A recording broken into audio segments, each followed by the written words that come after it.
కొడుకైనా బలవంతంగా జరిపించేది కదమ్మా పెళ్ళంటే. వాడు కూడా ఇష్టపడాలి కదా. దేవ్కి అశ్విని అంటే ఇష్టం లేదని నాకెప్పుడూ అనిపించలేదు. ఒకవేళ అతనికి ఇష్టం లేకపోయినా కూడా అదంతా పెళ్ళైనాక మారిపోతుంది మావయ్య. ఏదేమైనా మీరు అశ్విని ఇంట్లో వాళ్లతో ఒకసారి మాట్లాడి చూడండి.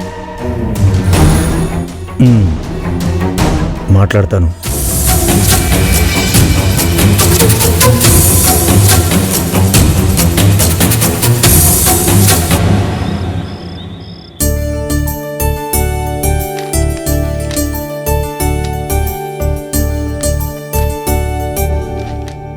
అన్నయ్య, నేను మీతో కొంచెం అర్జెంటుగా మాట్లాడాలి.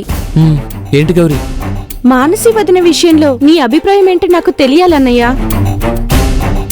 మిత్ర వదిన నీకు అశ్విన్తో ఎలాగైనా పెళ్లి చేయాలని నాన్నతో మాట్లాడుతూ ఉంటే నేను విన్నాను. నాన్న మాటలు వింటుంటే ఆ సంబంధానికి ఒప్పుకోడని నాకు అనిపించట్లేదు. అయినా మిత్ర వదిన నిర్ణయానికి ఇక్కడ ఎవరూ ఎదురు చెప్పరు కదా. చెప్తాను, ఈ విషయంలో నేను ఎదురు చెప్తాను. ఇక్కడ బంధాల గురించి కూడా నేను మర్చిపోతాను. ఎందుకంటే ఎవరిని పెళ్లి చేసుకోవాలి అన్నది నా నిర్ణయం అవుతుంది. అంతేగాని అందరూ కలిసి అంటగట్టే అమ్మాయిని పెళ్లి చేసుకునే పని ఈ సత్యదేవ్ చెయ్యడు. అన్నయ్య, ఆ అశ్వినిని పెళ్లి చేసుకోమని నేనెప్పుడూ మీకు చెప్పను. ఎందుకంటే నా మనసులో ఎప్పుడూ నువ్వు మాన్సి వదిన్ని పెళ్లి చేసుకోవాలనే ఉంది. నీకు మాన్సి వదినంటే ఇష్టమని నాకు తెలుసు. అందుకని నీకు మాన్సి వదినంటే ఇష్టమని వదినకి చెప్పి ఒప్పించొచ్చు కదా అన్నయ్య. వదిన సమాధానం ఎస్ అని వస్తే ఆ విషయం నువ్వు వెళ్ళి నాన్నతో చెప్పాలి. నాన్న ఎంతైనా ఆ సంబంధానికి ఎదురు చెప్పరని నేను అనుకుంటున్నాను. ఒకవేళ ఎవరైనా ఎదురు చెప్తే అది మిత్రవదినే అవుతుంది. ఎందుకంటే వదిన కోరుకున్నది అశ్విన్ని ఇంటి కోడలుగా తీసుకురావాలని. వదినకి దగ్గర సంబంధం కూడా ఉంది కాబట్టి ఆ అశ్విని విషయంలో వదినకి ఇంట్రెస్ట్ ఎక్కువగానే ఉంది. నువ్విప్పుడు గట్టిగా ఒక నిర్ణయం తీసుకోకపోతే బహుశా రేపు వాళ్ళొక నిర్ణయం తీసుకుంటే నాన్నకి వదినకి నువ్వెదురు తిరగాల్సి రావచ్చు. అప్పుడు నువ్వు అందరికీ ఎదురు తిరిగి మానసి వదినని పెళ్లి చేసుకోవడం కన్నా అందరి అంగీకారంతో చేసుకోవడం మంచిది. అందుకని వీలైనంత తొందరగా నీ మనసులో ఉన్న మాటని మాన్సి వదినతో చెప్పు. ఇంకా ఆలస్యం చేస్తూ పోతే ఈ విషయం మన చేతిలో నుంచి చేజారిపోతుంది.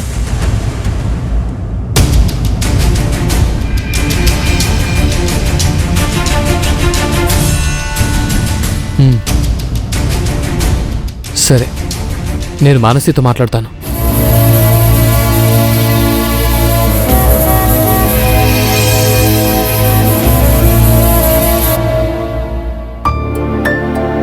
మీరేదో మాట్లాడాలని రమ్మని చెప్పారు, ఇంతవరకు ఏమీ మాట్లాడలేదు. అది డివోర్స్ వచ్చింది కదా, నాకు అర్థమైంది.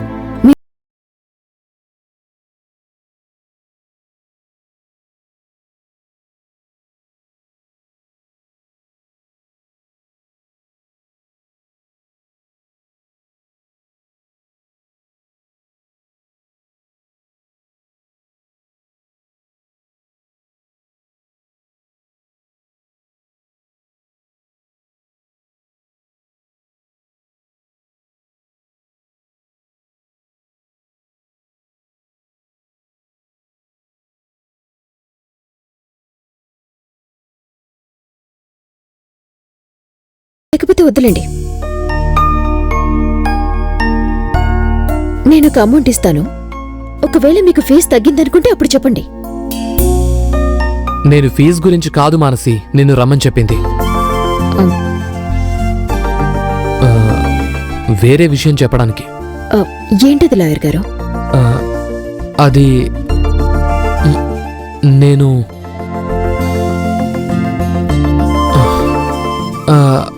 నీతో చదువు కంటిన్యూ చేయమని చెప్పాను కదా, అదేమైంది? ఇది చెప్పడానికే కలవమని చెప్పారా? నేననుకున్నాను వేరే ఏదో విషయం మాట్లాడాలనుకున్నారేమో అని. ఇదే విషయం అయితే మీరు ఫోన్లో అడిగితే పోయేదిగా. అది మాత్రమే కాదు, మరి ఆ అంకుల్ గురించి కనుక్కునే విషయం ఏమైంది? ఇక ఎక్కువ ఆలస్యం అవుతుందని అనిపించట్లేదు. నాన్న చంద్ర కస్టడీలోనే ఉన్నారన్న విషయంలో ఒక క్లారిటీ వచ్చేసింది. అందుకే నేను కటారి నుండి మా ఇంటికి వచ్చేసాను కూడా. ఇక మరో పెళ్లి గురించి ఆలోచించొచ్చు కదా. ఎంతకాలమని నువ్విలా ఒంటరిగా? నేనిప్పుడు ఒంటరిగా లేను కదా. అమ్మ, తులసి, నందు అంతా ఉన్నారు. ఇక ఇప్పుడు నాన్న కూడా మాతో ఉండాలి. ఆ తర్వాత నేనేమైనా ఆలోచిస్తానేమో. ఏదేమైనా నా మనసులో ఇప్పుడు ఆ ఆలోచన లేదు. పోతే మీరు చెప్పినట్టు చదువు కంటిన్యూ చేయడం గురించి ఆలోచించాలి.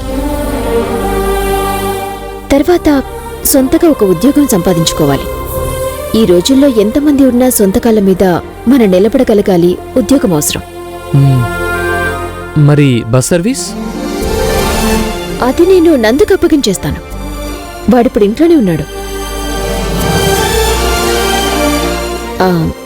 అన్నట్టు లాయర్ గారు, నేను కొత్తగా ఇంకొన్ని బస్సుల్ని కూడా దింపాలనుకుంటున్నాను. వాటి పర్మిట్స్ గురించి నేను ఆర్టీఓ ఆఫీస్కి వెళ్లాలని బయలుదేరినప్పుడే మీ దగ్గర నుంచి కాల్ వచ్చింది. అందుకే మిమ్మల్ని కలిసి వెళ్దామని ఇలా వచ్చాను. వేరే మాట్లాడడానికేం లేకపోతే నేను వెళ్ళొచ్చా? ఇప్పటికీ చాలా ఆలస్యం అయిపోయింది. సరే.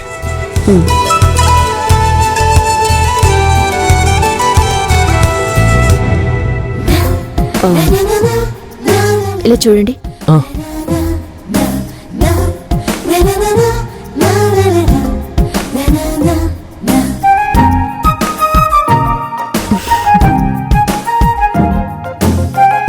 మీ ఫీజు ఎంతో నాకు చెప్పాల్సిందే. నేనది మీ అకౌంట్కి ట్రాన్స్ఫర్ చేస్తాను. సరే.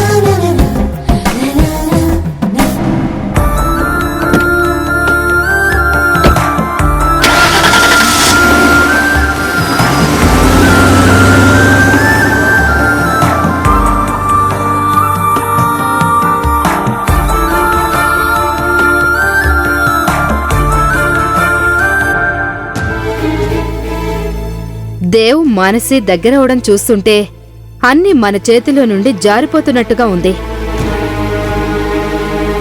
ఇదిలాగే ఉందంటే మానసికి డివోర్స్ వచ్చాయి కాబట్టి తన ఆలంగాడింటికి కోడలుగా వస్తుందన్న విషయంలో అనుమానమే లేదు. ఒకసారి పెళ్ళైన దాన్ని కోడలిగా దేవ్ వాళ్ళ నాన్న ఒప్పుకుంటారా? ఒప్పుకుంటారు. కారణం మానసి నక్షత్రం రేవతి కాబట్టి.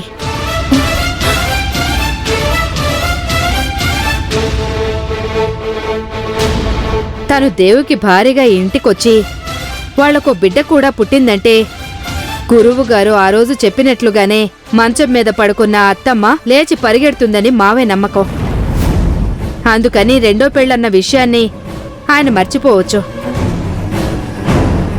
పైగా మానసి అంటే దేవుకి కూడా ఇష్టముందన్న విషయం ఆయనకు అర్థమైందంటే ఇక వాళ్ల పెళ్లి విషయంలో ఆయన ఎటువంటి అభ్యంతరం చెప్పరు. మన ఆశలన్నింటినీ అడుగంటించి మానసి ఇంట్లోకి అడుగు పెడుతుంది దేవ్ భార్యగా. అప్పుడు నా స్థానం కూడా బహుశా రోడ్డు మీదకి రావచ్చు. నేను ఇంట్లోకి వచ్చిన తర్వాతే ఇక్కడ ఎన్నో జరగరానివి జరిగాయి.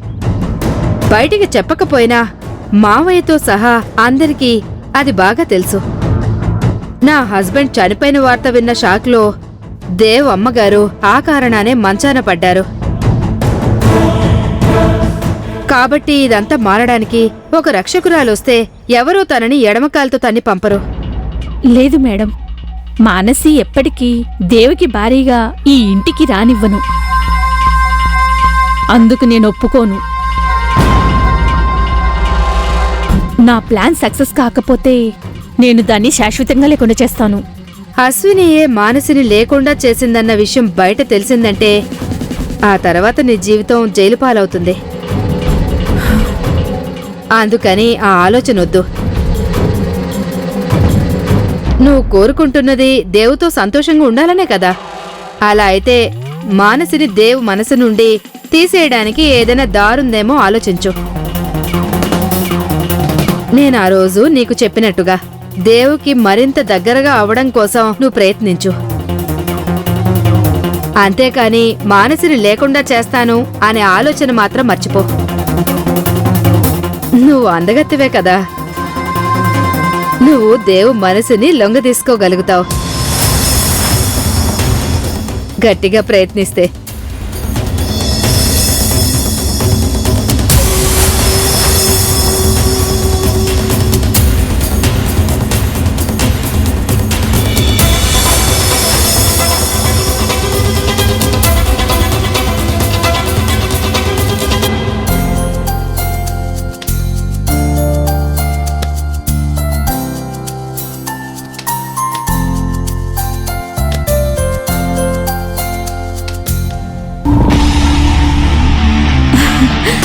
నేను హెల్ప్ చెయ్యనా దేవ్? వద్దు. నేను తీస్తాను కదా. నువ్వు ఇప్పుడు ఎందుకు వచ్చావు ఇక్కడికి? ఊరికి మిమ్మల్ని చూద్దామని. చూసావుగా, ఇంకా వెళ్ళిపో. ఎందుకు దేవ్ నా మీద చిరాకు పడుతున్నారు? నేనిక్కడ కాసేపు ఉంటే నీకేంటి ప్రాబ్లం?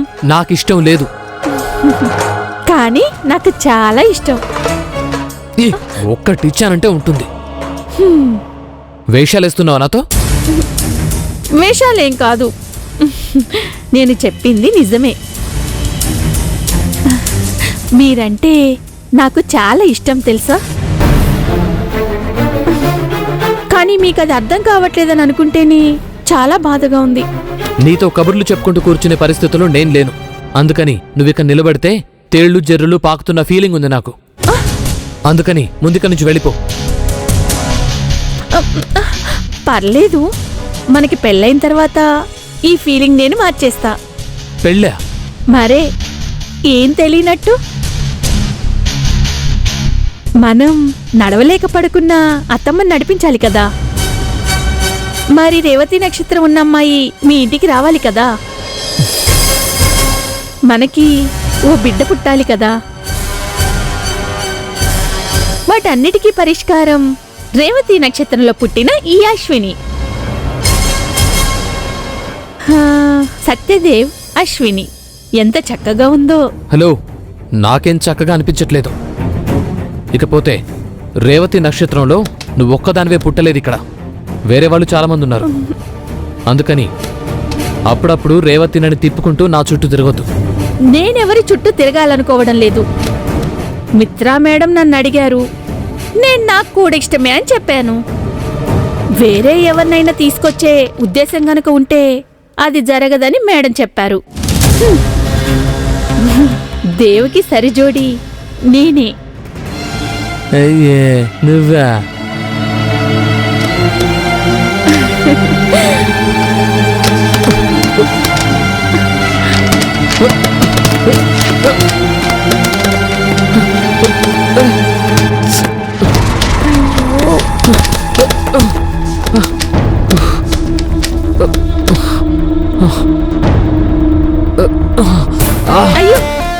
అయ్యో, వదులు. ఏది చూడనివ్వండి. వదులు. వెళ్ళు. వెళ్ళమంటుంటే చూడనివ్వండి. వెళ్ళమని చెప్తున్నానా? వెళ్ళు. చూడనివ్వండి. అరే.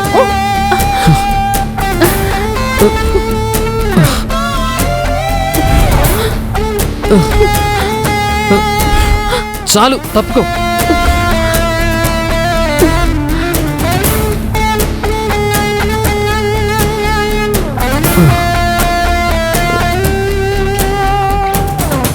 నిన్ను వెళ్ళమని చెప్పానా లేదా? దుమ్ము పడ్డప్పుడు నేనే పక్కనున్నాను, అది మర్చిపోవద్దు. వెళ్ళనా? ఏయ్.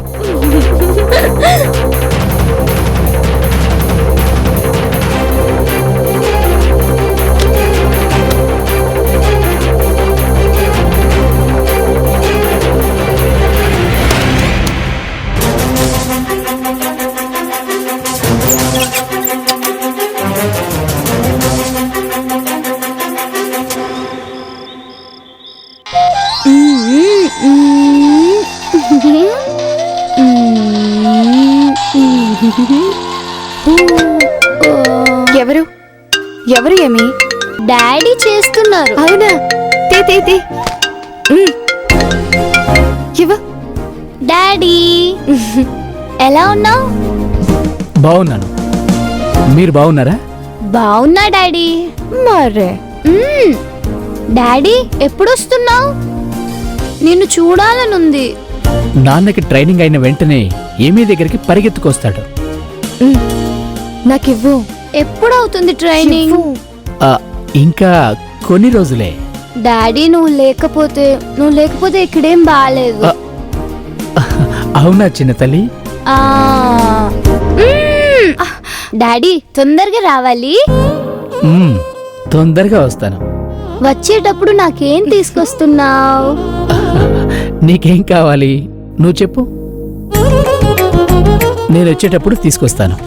టాయ్స్ కావాలి, కొనిపెడతాను కదా. చాక్లెట్స్ కావాలి, ఇంకా చాలా డ్రెస్సెస్ కావాలి, ఇంకా మేకప్ సెట్ కూడా కావాలి. ఇప్పటికి ఇవి చాలు. సరే సరే, నాన్న ఇవన్నీ నీకు తీసుకొస్తాడు. Thanks dear. నాన్నకి ఒక ఉమ్మ ఇవ్వు. ఇక ఇస్తావా? పోవే. అది సరే, అమ్మ ఎక్కడికి వెళ్ళింది? నా పక్కనే ఉంది. అమ్మ చేతికి ఫోన్ ఇవ్వు. ఇదిగో. పోవే. హలో, ఏమండి? ఏమండి బాగున్నారా? బాగున్నాను. వెళ్ళాక ఎందుకు ఇంతవరకు ఫోన్ చేయలేదు? అయ్యో, నేను చాలా భయపడ్డాను. తులసి, నేను మళ్ళీ ఫోన్ చేస్తాను. ఆఫీసర్ వస్తున్నారు, తర్వాత చేస్తాను. అయ్యో ఏమండి, ఒక్క నిమిషం ప్లీజ్. ఎందుకే నవ్వుతున్నావు? అమ్మా ఫోన్ ఇవ్వవా? వద్దు. నేను గేమ్ ఆడాలి. ఇవ్వను. ఫోన్ ఇవ్వు. అయ్యో, నా ఫోన్ మాత్రం కావాలి నీకు. అల్లరి పిల్ల.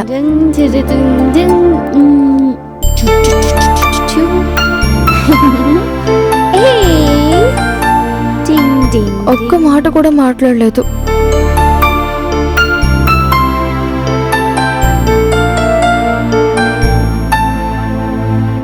ఏమైంది? ఏం లేదు. ఏం లేకుండానేనా మొహం ఇలా వేలాడేసుకుని కూర్చును? అది అమ్మకి డాడీతో మాట్లాడలేకపోయినందుకు బాధగా ఉంది. రాయ్ ఫోన్ చేశారా? మ్, మరెందుకు నీలో సంతోషం లేదు? అది మాట్లాడడం మొదలు పెట్టేసరికి కట్ చేస్తారు. రాయ్ ఎక్కడ ఏదైనా బిజీలో ఉండుంటారు, అందుకే తొందరగా కట్ చేశారు. ఎంత బిజీగా ఉన్నా ఒక్క 5 నిమిషాలు మాట్లాడొచ్చు కదక్కా.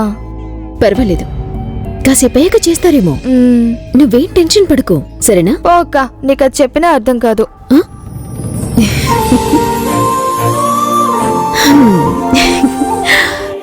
ఏమి పాపా, ఏం చేస్తున్నావు?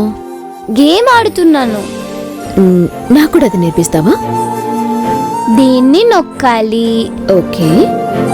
దీన్ని ట్యాప్ చేస్తూ అలా వెళ్ళాలి, కదిలించాలి.